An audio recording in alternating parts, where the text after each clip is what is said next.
Саламатсыңарбы менин окуучуларым? Математика предметинен кезектеги сабагыбызды баштайлы. Аралыктан окууну жеңилдетип жаткан күндөлүк приложениясына кетирген тапшырмаларыңардын баардыгын карап, текшерип, баалап, кайра өзүңөргө кетирдим. Албетте окуучулар дагы, ата-энелер дагы күндөлүк приложениясы аркылуу балдардын жетишкендиктери тууралуу маалымат алдыңар жана мындан ары дагы балдардын билимин жогорулатууга биргелешип аракеттене берет деп силерге терең ишенем.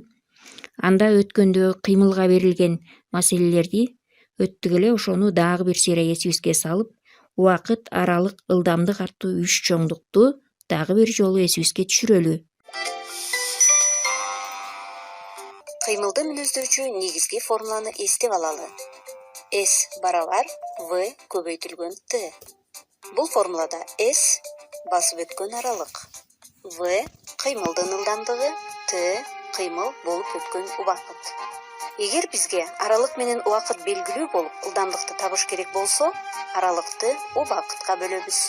Ал эми убакытты табуу керек болсо, аралыкты ылдамдыкка бөлөбүз. Бүгүн дагы балдар кыймылга берилген маселени чыгарууну андан ары улантабыз. Ал эми бул сүрөт азыркы жаңы өтүлө турган темага байланыштуу. Сүрөттөн кандай жалпылыкты байкап турасыңар? Албетте силерди туура тапты деп ишенем. Сүрөттө баарысында тең чийме жана өсүү тартибинде сандар жайланышып турат. Анда ушулар жөнүндө өтүлө турган жаңы темабыз сан огу. Сабакты баштаардын алдында алтын эреже менен таанышып алалы. Эгерде алтын эрежени эске салып бүтсөк, анда ушул эрежени сактоо менен онлайн сабагыбызды баштайбыз. Бүгүнкү сабакта төмөнкү суроолорго жооп алышыбыз керек. Биринчиден, сан огу эмне жана бирдик кесинди кандай болот? Таанышабыз. Өз алдыңарча сан огун сызып, маселе чыгарууда колдоносуңар. Үчүнчүдөн, онлайн окуу эрежелерин сактоо менен турмушта үйрөнгөнүбүздү пайдалана билүүгө багыт алабыз. Балдар, мына 294 маселени карайлы. Биз жана эскерткенде кыймылга берилген маселе экен. Автобус О пунктундан жолго чыккан экен. Анын ылдамдыгы 60 км/саат. Ушул эле ылдамдык менен жүрүп отурса, 2 саат өткөндөн кийин кайсы пунктта болот деп бизден сурап жатат. Демек, ылдамдыгы белгилүү 1 саат өткөндө А пунктунда болуп атат. Ал эми 2 саат өткөндө В пунктунда болуп атат. Эми аралыкты табыш үчүн 60 км/саат ылдамдыкты убакытка 2 саатка көбөйтсөк, 120 км аралыкты басып өткөн болот экен 2 саат өткөндө. Ал эми 3 саат жол жүрсө, анда эмне болмок? Бул жерден эмне өзгөрөт? Туура балдар, 3 саат өткөндө С пунктуна келмек, аралыгы өзгөрөт, аралыгы чоңоет экен. Улам оң тарапка жылган сайын аралыгы өсүп жүрүп отурат экен. Бизден сурап атат, бул жердеги 0, 1, 2, 3 деп белгиленип турган ушул сандар эмнени билдирет деп. Булар саатты билдирет экен. Эми бүгүнкү биз үйрөнүп аткан сан огу ушул чийме экен балдар. Эмне себептен муну сан огу деп айтабыз? Себеби мунун сол жагы 0дөн башталып атат, оң тарапты көздөй өсүп жүрүп отуруп атат катары менен сандар, жана ушул сандардын ортосундагы аралык бирдей аралык калып атат. Бул жерден ОА менен АВнын ортосу бирдей, экөөнү барабар десек болот экен, жана ВС дагы буларга барабар экен. Демек, сан огу деген ушул балдар. Муну маселе чыгарууда, турмушубузда дайыма колдонуп, маселелерди чыгарууда колдонобуз. Силер дайыма эле көрүп жүргөн сызгычыңарды карасаңар, Сызгычта дагы ушул саноого эме элеке айтылган эрежедей мына сол жагы нөлдөн башталып атат. Оңду көздөй улам катары менен сандар өсүп жүрүп отуруп атат жана сандардын ортосундагы аралыгы бирдей аралык калып атат. Бул бирдей калган аралыктын аты бирдик кесинди деп аталат экен балдар. Бул сызгычтагы бирдик кесинди 1 сантиметрге барабар экен. Ортосундагы бирдик кесинди 5 менен 8ди салыштырсак, 5 менен 8де 5 эмне үчүн кичине дагы 8 эмне үчүн чоң балдар?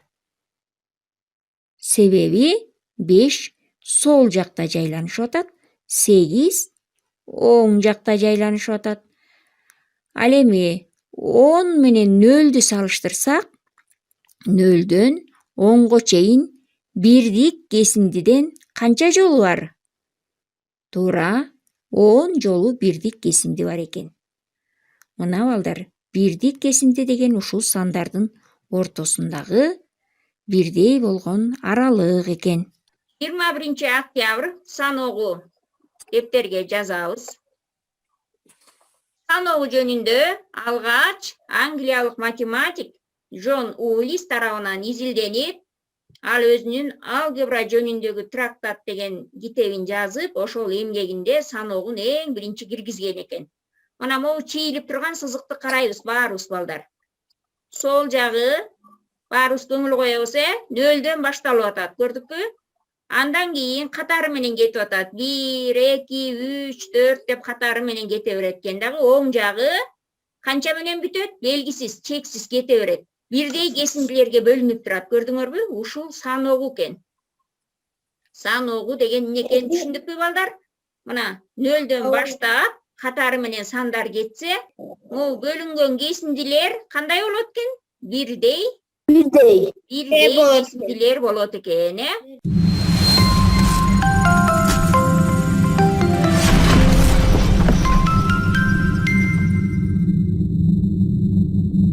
Практикалык иш деген бул турмушта колдоно алуу, бүгүнкү үйрөнгөнүбүздү колдоно алып атабызбы?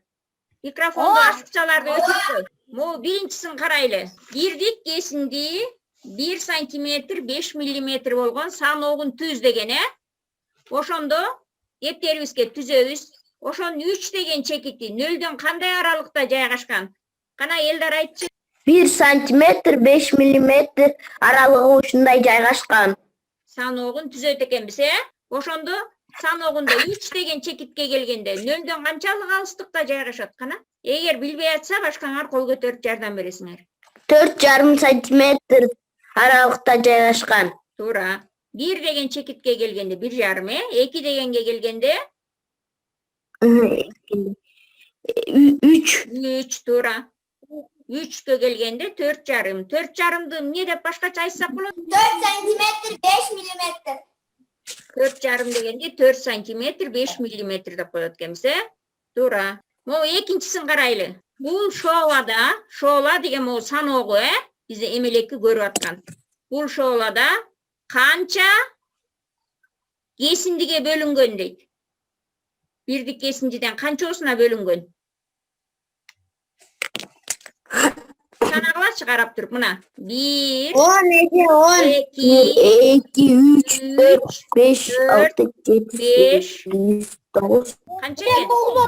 10. Жалпы 10 экен, Жалпы 10 кесиндиге бөлүнүптүр. Мына биз ушундай саноогун өзүбүз түзгөндү үйрөндүк балдар.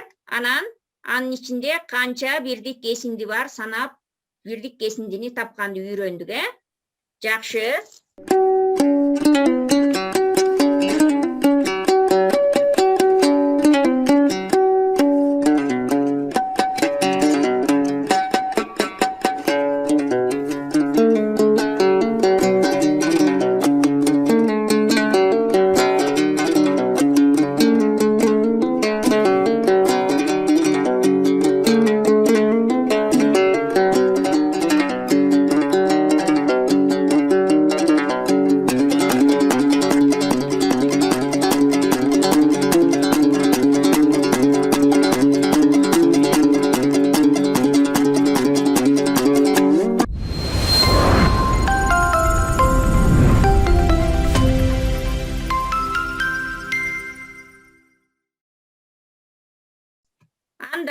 Азыр эс алалы кичине. Азыр баарыңар олтуңардан тургулап алдар. Кичине бийлейсе, азыр деген пандемия маалында баарыбыз тең колдорубузду жууп, канча секундага чейин жууп атабыз самындап. 20 Колду эзип жууп туруш керек, Андан сырткары өзүбүздө кийимдерибизди жууганды билебизби? Азыр кийим жууган боюнча баштайбыз. 1, 2, 3.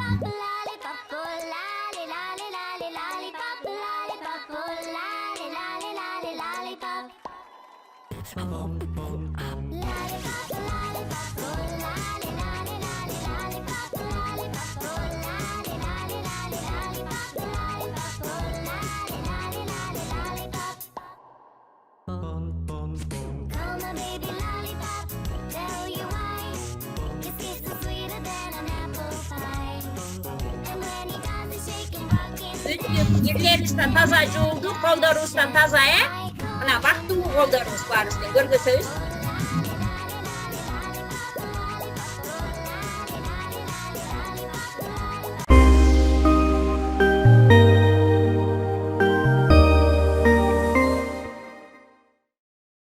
Бирден гана суроо берем, ошого жооп бересиңер. Түшүндүкпү? Кана катары менен баштайлы. Элдар, биринчи дегенди карайбыз, канча тамга экенин көрүп атабызбы? Биз жакшы баа алыш үчүн, маселелерди, мисалдарды жакшы чыгарыш үчүн эмне кылышыбыз керек, кана? Элдар гана айтат. 6 тамга экен бул. Эмне кылсак маселелерди чыгарып жакшы баа алабыз? Жакшы окуп, жакшы аракет кылып. Туура. Аракет кылсак, Мына, аракет, азамат. Эң жакшы. Андан кийин Адинай айт. Экинчиси саногундагы жанагы кесиндилерди эмеле көрбөдүкпү? Мына могу жерде кесиндилер туруп атпайбы? Ошол кесиндилердин моореки ортосундагы моорларды эмне деп айтат экенбиз ушуларды? Сандардын арасындагы аралыгын. Бирдик кесинди. Туура, бирдик кесинди деп айтат экенбиз, туура. Андан кийин дагы айт элек балдардан ким калды гана? Аелит ага суроо. Оң жагы чексиз кете берип, сол жагы 0дөн башталып, 1, 2 деп катары менен сандар кеткен ушул чиймени эмне деп айтат экенбиз? Саногу. Туура. Саногу, азамат. Эми андан кийин Айназике. Мына могу жердеги сызылып турган саногун көрдүңбү? Ушул саногунда канча кесинди бар экен саначы? Калганыбыз унчукпай турабыз. 6. Туура, азамат. 6 кесинди бар экен. Жакшы таптыңар. Эми жибек, кийинки суроо. Т менен белгиленген чоңдук кайсы чоңдук? Т саны менен белгиленген. Унчукпай турабыз. Тонна. Англисче Т менен белгиленген чоңдук. Эже. Аелита жардам берчи. Убакыт. Туура, Т. Убакытты Т менен белгилейбиз, Туура. 6-чы. Байдөлөт айт эми. Бул эң акыркы. Бул саногун оң жак жагына кайсы сан жазылат? Сол жагына 0 жазылат экен, 0дөн башталат экен. Оң жагына кайсы сан жазылат? Эже мен айтайынчы. Нурдөөлөт жардам бересиңби? Чексиз кете берет. Туура. Демек, оң жагы Байдөлөт эстеп калабыз. Бул сан менен бүтөт деп айта албайт экенбиз, кете берет экен.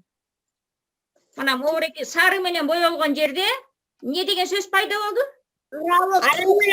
Аралык. Аралык дегенге бүгүн эмнени үйрөндүк аралык боюнча? Мурун кыймылды берилген маселелерде жолду аралык дечүбүз, Бүгүн саногунун эмнесинде аралык деген бар экен? Кайсы жеринде бар экен? Бирдик кесиндисинде. Туура, бул бирдик кесиндилердин ортолору, аралары, аралыктары бирдей болуш керек экен, Мына ушуну эстеп калалы деп атайын ушул жерден аралык деген сөз пайда болду. Бүгүн жакшы катыштыңар, азаматтар. Эми балдар жыйынтыктайлы. Саногу деген эмне экен? Эсептөөнүн башталышы болуш керек экен, 0 санынан башталган. Анан Бирдик кесинди. сөзсүз болуш керек экен. Ортосу бирөө 1, бирөө 1,5, бирөө 2 болсо болбойт. Бардыгы бирдей бирдик кесинди болуш керек экен да, анан оң багытты көрсөтүп кетсе, саногу деп аталат. Ал эми ошол саногунда катар турган сандардын ортосундагы аралыктарды бирдик кесинди деп коет экенбиз, Анда ушул боюнча жалпы айтканыбызды бүттүк. Кана эми айтып көргүлөчү балдар. Эмне экен бул? Саногу деген эмне экен? Бирөө Фатима айтып көрсүн, калганыбыз микрофонду өчүрөбүз. Саногу деген аралыгы бирдей аралыкта жайгашкан түз сызыкты саногу дейт экенбиз. Кайсы жерин унутуп кетти? Ким кошумча айтат? Сол жакка нөлдөн баштап, оң жакка чексиз кете берет. Сол жагы нөлдөн башталыш керек экен, туура. Жакшы. Бирдик кесинди деген эмне экен? Саногунда катар турган сандарды бири-бирине аралык бирдей болсо, аларды бирдик кесинди дейт экенбиз. Жана сызгычты деле элестеткиле, сызгычта сандардын ортосу бирдей болсо, бирдик кесинди дейт экенбиз, Эми Усман, сен айтчы гана.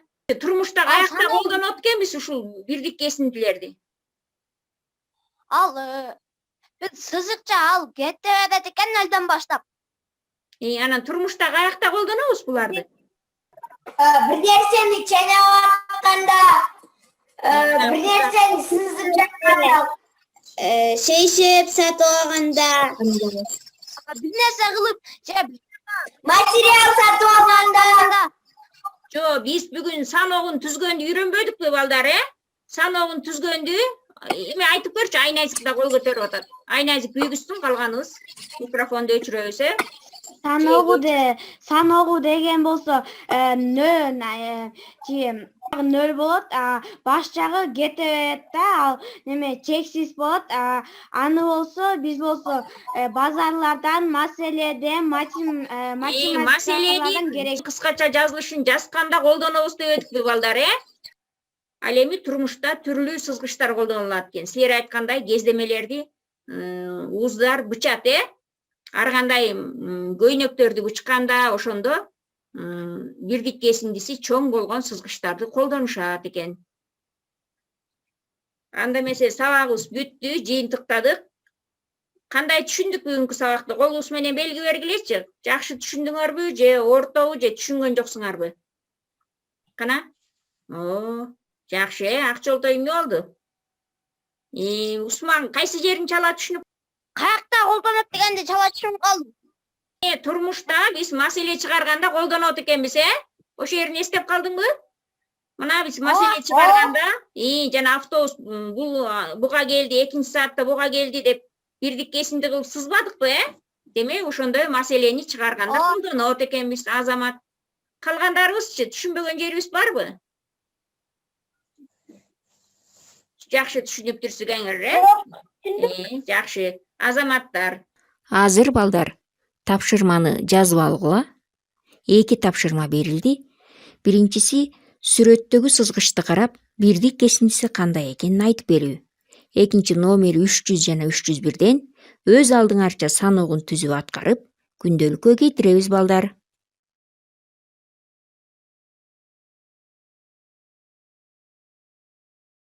Мен баарыңарды жакшы көрөм. Макул, анда жакшы калгыла, жакшы эс алабыз. Саламатта калыңыз. Жакшы калгыла. Саламатта калыңыз. Жакшы калгыла.